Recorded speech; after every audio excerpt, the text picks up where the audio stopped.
Dans cette vidéo, nous reprenons le second travail de la vidéo 5. Nous allons continuer à explorer, voir comment nous pouvons y ajouter ce qui manque encore. Alors, soit vous reprenez cette peinture et vous la continuez, soit vous tenez compte des conseils donnés ici pour votre nouveau travail.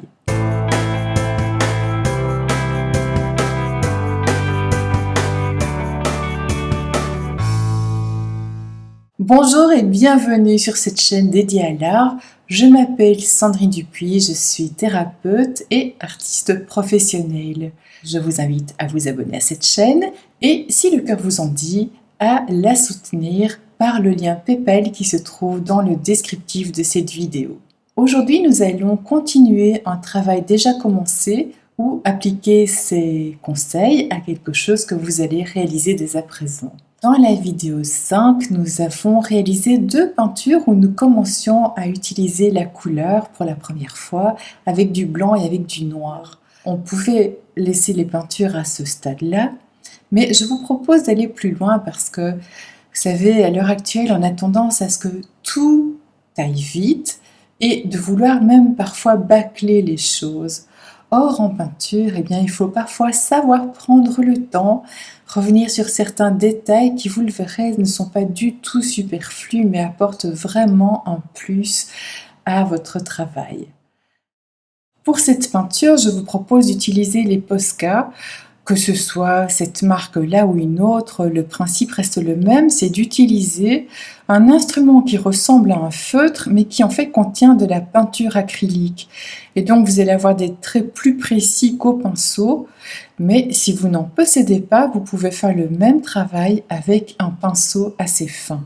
Alors au départ, ce qui est intéressant, c'est de choisir les couleurs.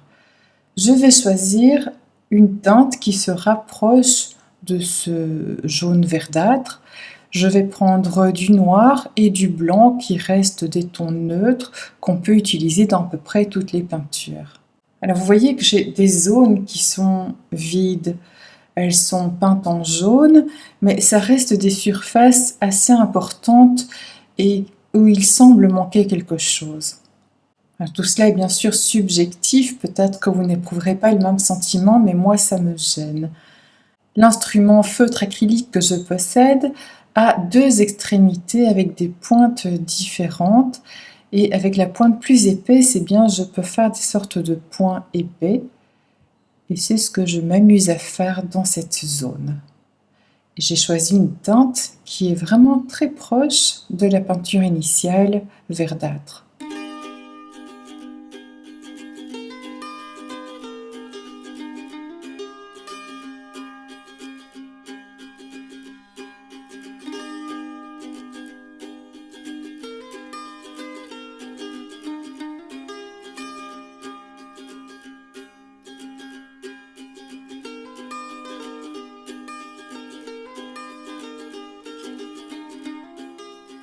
Là, je vous montre ici ces deux extrémités différentes, pointues d'un côté et plus rondes de l'autre. Je vais ici utiliser justement le côté plus pointu. Et je choisis un jaune légèrement plus foncé que celui de la peinture. Bon, parfois, on s'adapte aussi au matériel dont on dispose. Pour moi, c'est le jaune le plus adéquat par rapport à ceux que j'ai dans ma trousse. Et là, je choisis de faire des cercles. Alors, vous voyez qu'il y a certains cercles que je fais exprès à moitié, comme s'ils dépassaient du bord.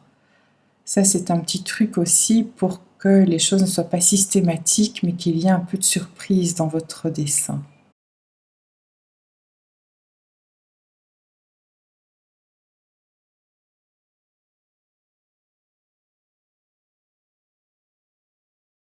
Je choisis de faire des cercles qui ont une dimension plus ou moins constante. On pourrait choisir de faire des formes plus grandes et d'autres plus petites. Tout ça, bien sûr, est laissé à votre choix selon vos envies du moment.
Alors ce n'est pas tout, j'ai envie de peindre tout ce qui est autour de ces cercles, tous ces blancs qui semblent un peu perdus sur la feuille.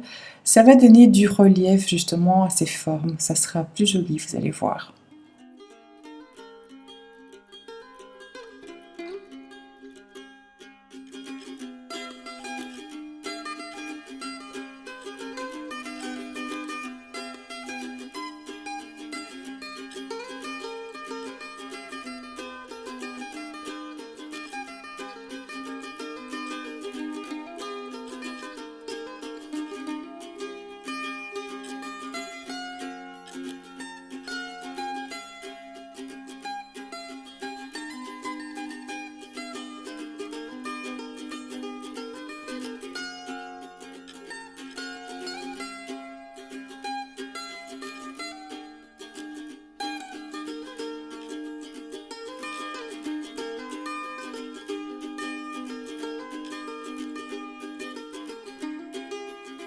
Avec la pointe fine, je fais des petits points dans cette zone, toujours en jaune.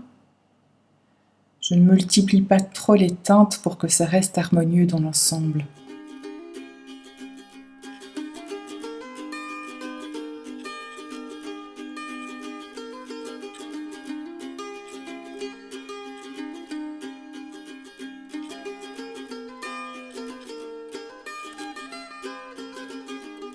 Encore un petit peu ici, ça finit d'habiller cette peinture.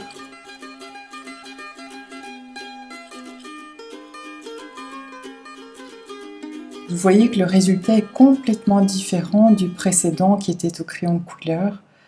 On peut vraiment faire des tas de choses différentes une fois qu'on se met à la peinture et c'est ça qui rend les choses très joyeuses et très amusantes. Alors dans cette zone, je trouve qu'elle est un peu trop importante par rapport au reste. Et je vais l'atténuer simplement par des petits points blancs que je viens disposer dans tous ces traits épais et ça les rend tout de suite plus légers.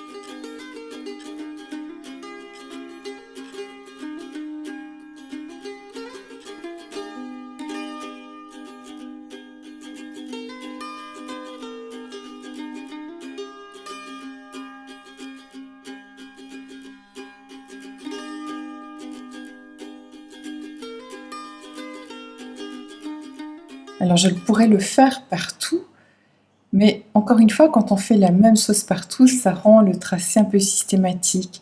Et moi, je préfère alterner. Donc, il y a des zones que j'ai allégées, d'autres que je vais laisser plus foncées. Et je les recentre autour de ce petit triangle qui est assez marqué dans la peinture, autant que le regard reste accroché autour de cette forme. Dans les petits cercles, même chose, je vais ajouter des points blancs, mais pas partout. Alors, je regarde l'ensemble. Parfois, il ne faut pas aller trop vite non plus et prendre le temps de regarder, de ressentir cette peinture. Ici, je sens que je n'ai plus énormément de choses à faire. Je vais encore accentuer un petit peu les zones foncées en y ajoutant du noir, mais pas de manière uniforme, juste avec quelques points. Pour noircir les deux zones et attirer le regard là-dessus.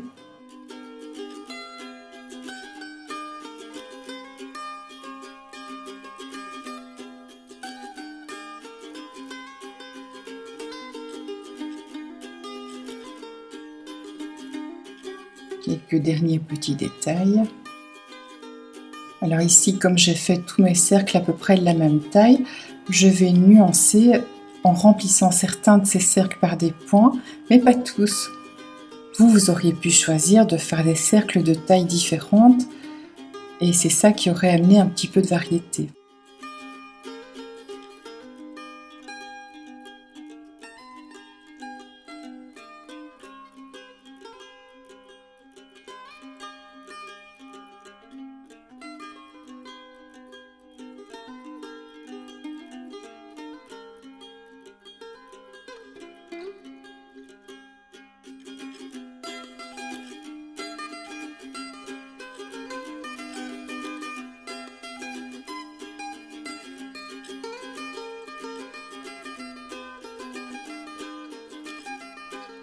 quelques petits traits pour à nouveau soutenir cette forme, mais quelque chose d'assez léger.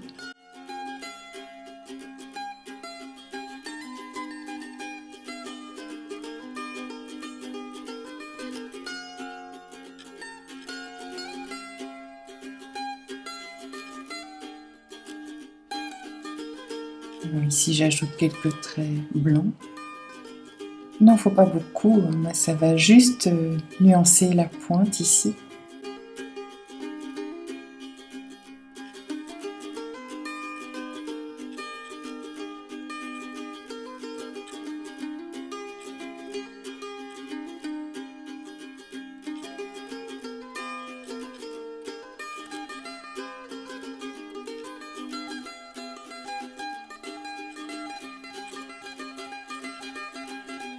Et là, j'ai le sentiment que ce tableau est terminé.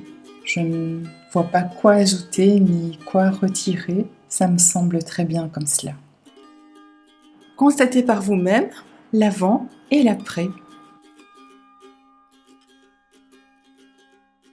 J'espère que vous vous êtes autant amusé que moi à apporter ce plus à votre premier travail.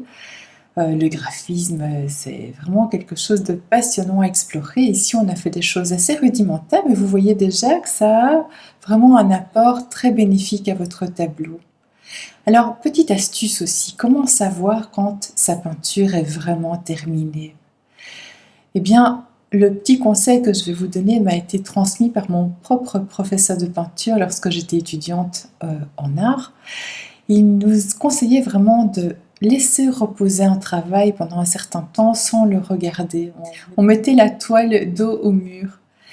Et c'est vrai que lorsqu'on laisse quelques jours passer, lorsqu'on retourne son dessin, sa peinture, eh bien, on voit immédiatement ses défauts. Il y a quelque chose qui nous saute aux yeux. Alors, si vous faites un visage avec le nez de travers, vous allez le voir immédiatement. Et dans une peinture de type abstraite comme ce que nous venons de réaliser, vous allez tout de suite voir s'il y a quelque chose qui vous paraît déséquilibré. Une masse qui vous saute aux yeux, qui est trop importante, mais importante dans le sens plat, neutre ou mal réalisé. Vous allez voir si quelque chose paraît étouffé, paraît trop clair, trop foncé. Le fait de laisser reposer la peinture, eh bien, quelque part, elle quitte votre esprit pendant un certain temps, et lorsque vous la redécouvrez à nouveau, c'est avec un œil neuf, et donc vous pouvez constater tout de suite si ça sonne juste ou pas. Vraiment, c'est un petit exercice que je vous conseille de faire très régulièrement pour vous y habituer. Vous savez, l'œil, c'est aussi quelque chose qui se forme au fur et à mesure de notre pratique. Voilà, je vous remercie d'avoir écouté ces conseils, d'avoir regardé cette vidéo, et je vous souhaite de prendre beaucoup de plaisir dans vos prochaines créations. Quant à moi, je vous dis à bientôt dans une prochaine vidéo.